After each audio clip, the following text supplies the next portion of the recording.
At dahil birthday ko ngayon, magcha-challenge tayo ng dalawang random guys. So dito kagabi to. Ang tagal ko nag-antay dyan niya bago may nag-chat sa atin. At dito sa wakas, meron na rin pong isa. At ang sabi ni tropa, Bosswak, nakabota na ako. Pasok na yan, nakabota na pala eh. Yan, follow na natin, invite na natin, at kailangan pa natin ng isa. At dito, may sumunod agad. Sabi ni tropa, RG Bosswak, buhating kita. Ito, pwede na to. Wala silang kamalay-malay na i-challenge ko silang dalawa. So, dahil birthday ko ngayon guys, simple lang ang challenge.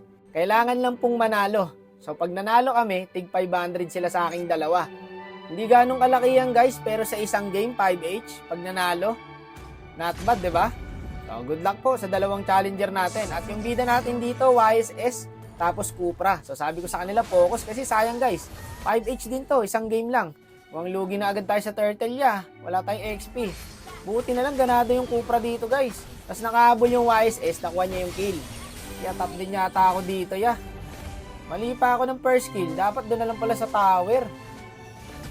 Feeling ko guys, kinakabahan yung YSS namin. Kasi dito boy, walang retry holder yung kalaban. Tapos napaaga yung retry niya. Nakuha ng big sana yung turtle.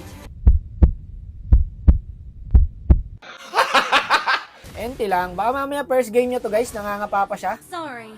Okay lang yan niya, focus lang. Nalugi kami sa early guys, kasi nakuha na yung turtle, napushan pa kami sa top lane. Dumalo agad yung popol eh. Back agad yung first tower namin, no? Buti na lang dito, napitas natin. Good trade pa rin guys, kasi dito nakuha namin yung turtle. Kaso namatay nga lang yung core. Pero okay lang, magandang trade yun. Magaling yung arlot namin dito guys, tignan nyo mamaya, alimaw yan. Tignan nyo yung Cupra dito, ya. Pang!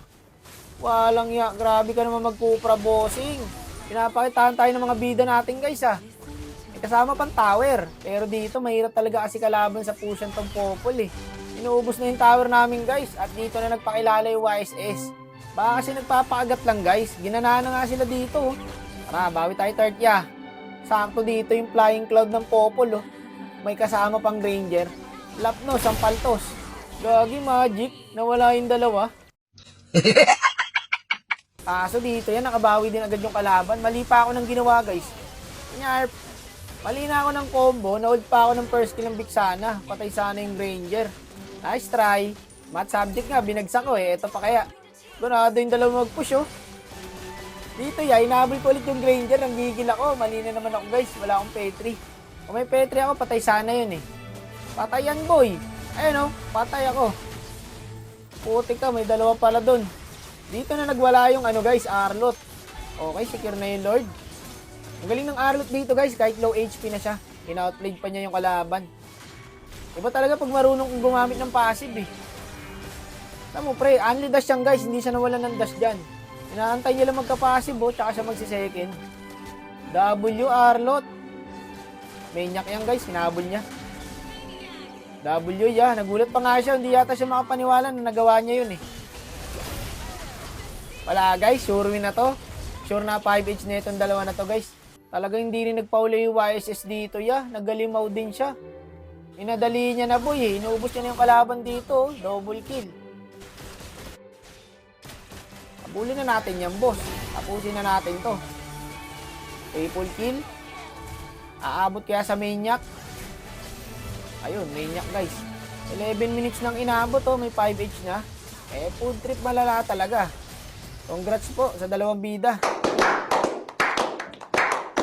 Binasic lang pina-early lang pala yung kalabang guys. At dito, sabi ng YSS, paano ba yan, Bosswak? Matik na yan, boss.